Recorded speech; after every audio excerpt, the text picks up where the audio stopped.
Hello everyone, this is Brenda here, and I've decided I've got to get ready to start planting and transplanting my seeds. Today is April 2nd. I hope to get this downloaded in a few days, but with our snowstorm that we are having, I don't know how our internet service is going to be. We got maybe a foot coming in today. But let's get to this here. This is basil. This is a sweet basil. I'm going to transplant this into a bigger pot today. And this is the nice little tag. I got this at our local greenhouse.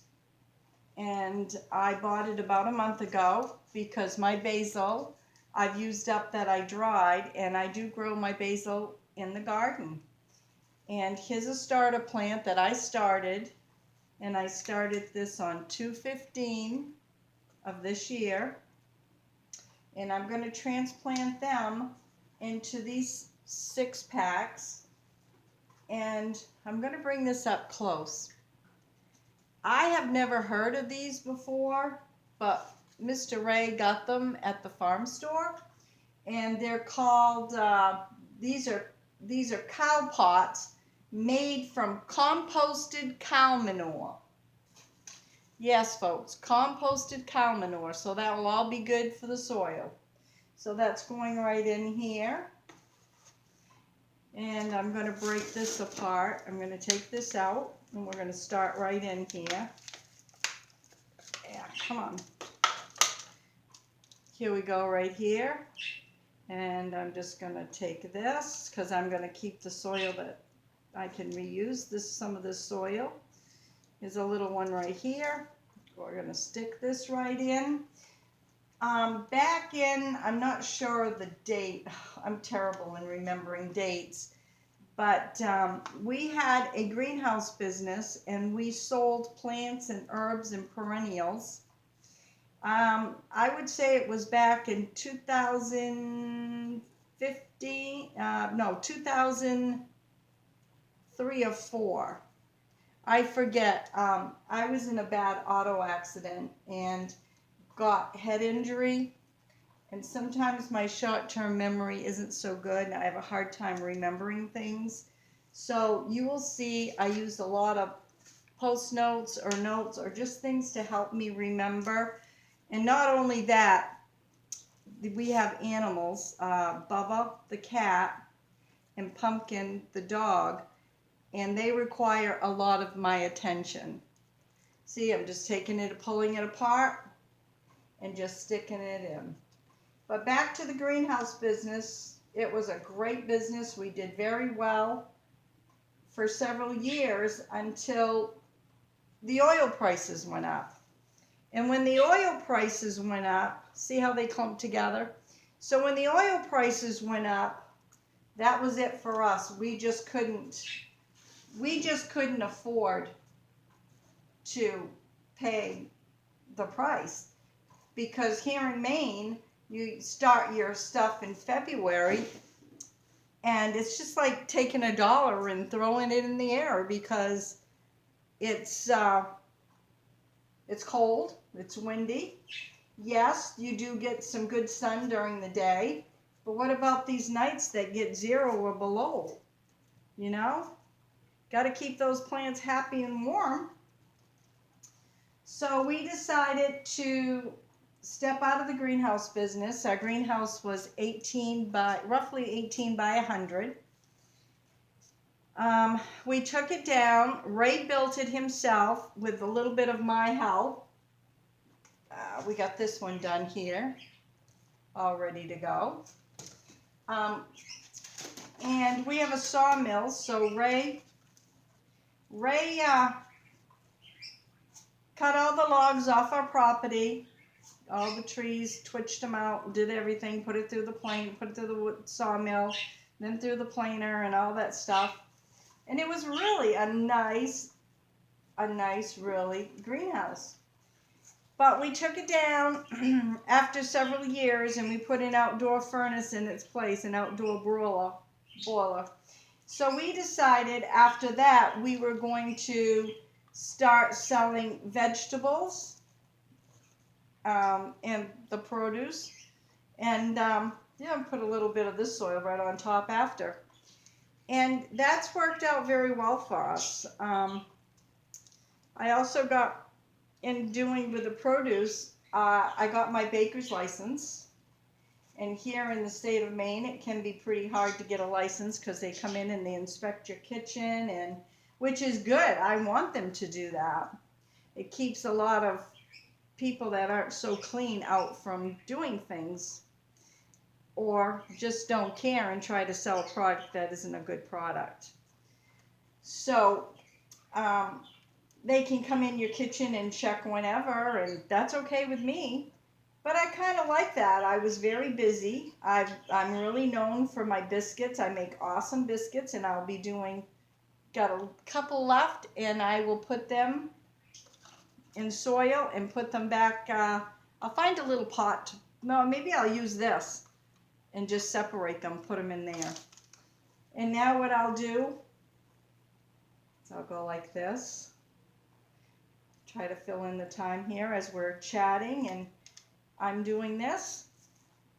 And this is an all-purpose soil that I'm using that we buy in great big 3 cubic bale.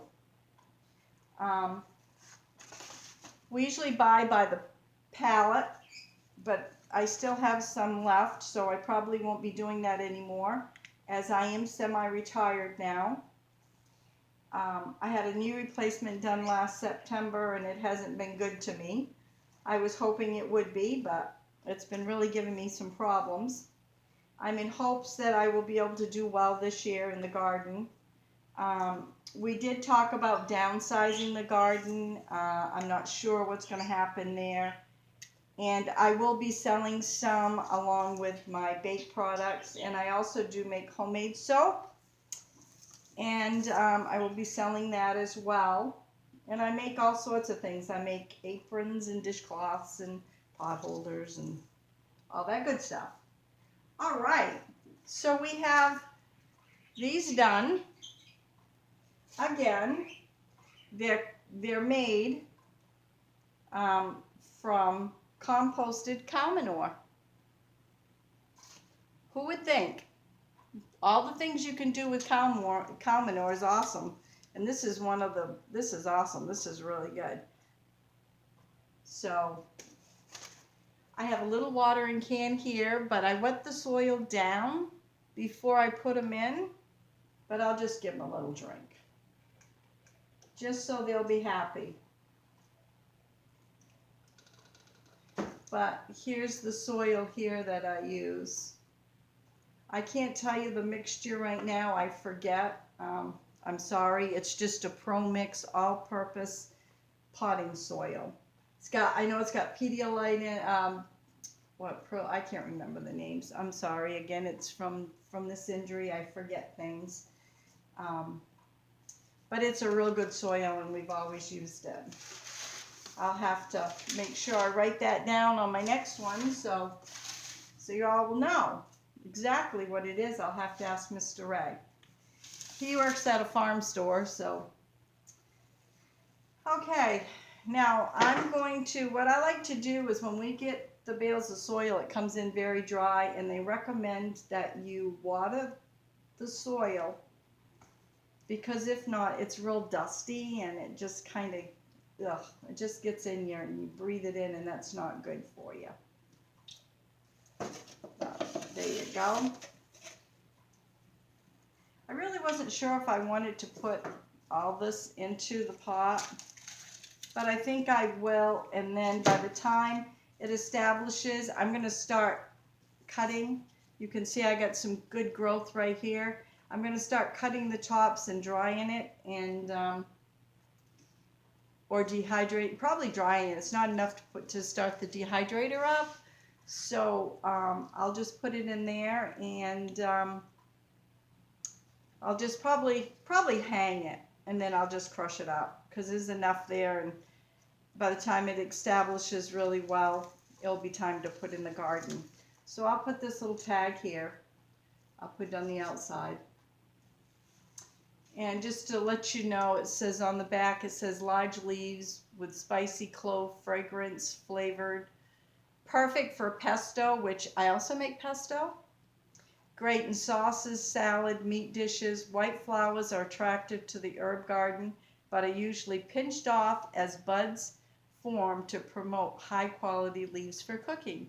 But I'm going to tell you something. We have a lot of Japanese beetles here, and Japanese beetles love this. So what I do is we have a ground cover, and I will put the ground cover over this to try to keep as much as the beetles out as I can, and that does help. If not, they will just chew the plant up. Okay, just going to push the bottom out like this. Get it out. You can see it's got a lot of nice root growth there.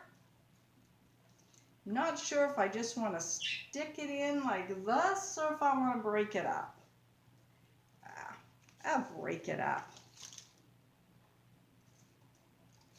Break it up like this. Stick it down in. Push the soil up around. Got myself a nice little digger, and I like this one because see the edges out there? You can cut something if you're out, or it's good. This is really good for dandelions too. Talking about dandelions, they'll be coming pretty soon as the snow leaves. Gosh, by the time the storm gets over, if they're calling the storm right, we'll have over 2 feet of snow. And probably we have a good 6 to 8 inches of ice under the snow. So we probably won't be planting until the end of May, first week in June, unless we get some extremely, extremely warm weather here. But you know, we can get peas in as soon as the snow leaves and you can work the ground. Peas will go in, but as many vegetables as we grow here at the Sea Farm, Ray doesn't like vegetables. I'm the only one that eats them if we don't sell them. So I'm going to cut back on that this year, and I don't think I'm going to grow peas. I may not even grow that. I'm not sure yet. I think it just all depends on a lot of different things here. And this year is going to be the last one. And see how easy it is for basil? It's easy peasy. And that way they're kind of spread out. And when I take them out, I'll probably divide it as well when I put them in the garden. Usually I just put the seeds right in the garden, sow the seeds right in, but I wanted something to demonstrate with. And then we're going to give them a little happy drink. Even though the soil was a little wet, we'll still give them something happy. We all like to drink and we all like to eat, right? Well, I do anyways. Maybe you all don't, but I like food, and I like to cook, and I like to bake, and all sorts of things. Okay, let me move this around here. Put this here. So the basil is done. I do have primrose that I need to transplant, but I'm not going to do that today. But what I thought I would do is for folks that don't know much about basil, which I use it in my cooking, my eggs, I use it fresh, I use it dry. I use it in my Italian dishes. I use it for a lot of different things. I thought I would share some facts with everybody. And this is my go-to book for real quick reference. And it's the Complete Guide to Healing in Medicinal Herbs. Everything you need to know and explain simple. That's what I like. I like simple. A lot of us folks, we either don't understand the terms or the words are too big.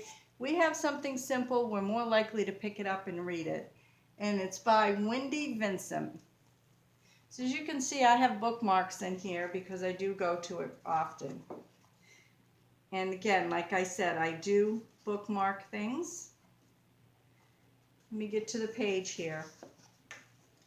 And I'm just right here on sweet basil. I'm just going to read just a little bit here. It says basil is an annual that grows 1 to 2 feet tall, with small white, pink, or purple flowers that bloom from midsummer to fall. Common basil has glossy, deep leaves and smooth edges around the ruffles, which this does. See the ruffle and how smooth it is? The varieties has, excuse me, variety has frilled leaves with toothed edges. Basil is a tender annual in most zones and grows best outdoors during the hot summer months. Additionally, basil can be grown indoors on a window sill. When to plant? Now, see, that's hard to judge because it all depends what zone you're in. Basil is easily grown from seed, which that's usually how I do it, and germination usually takes about a week. You can start the plants indoors 6 weeks before the last frost and transplant. In all dangers of frost passes, space the plant 12 to 18 inches apart. Sow the seeds directly outdoors once all danger of frost has passed. Sun and soil. Basil needs well-drained, moist soil and mulching. It prefers full sun, but will grow in partial shade. When to harvest? Cut the leaves and stems when the plants are 8 inches tall and before they bloom. Basil can be harvested at any time throughout the growing season. Cut or pinch off the branch tips, which would be like right here. You could cut it or pinch it. Always leaving at least one pair of leaves below the cut so the new branches could form. See, these would be the new branches right here. So you can cut anywhere. I would cut from anywhere from here up. Basil stems can be cupped and kept in a jar of water in the kitchen for several days. Make them handy to use in cooking. Well, that's what I do sometimes. Say this is a jar, fill it with water.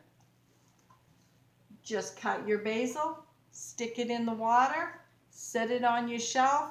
There you go. Fresh basil, which works really well. And it's handy for cooking and it's handy for whatever you want to do with it. You can hang the basil upside down, or it can be frozen in ice cube trays with olive oil after plunging the basil into hot water for a couple of minutes, which is a process called blanching. I don't usually do that because I don't usually have space in my freezer because I forage. I do a lot of foraging for berries and stuff. So my freezer is pretty well taken up. Parts and use. The leaves either fresh dried, used in medicine. Medicinal benefits, used as an infusion to promote digestion. Use in infusion or tincture to fight infections. I like to put a disclaimer on that. I'm reading this. I'm not a doctor, so you can take it from there. Bee balm. Oh, that's the next chapter is my bee balm, and I do grow that. So I hope you enjoyed the basil today, and I will be doing seed starting in a day or two, so stay tuned for some more awesome footage, and I'll try to explain it as simple and in steps as well as I can. Have a great day, and God bless.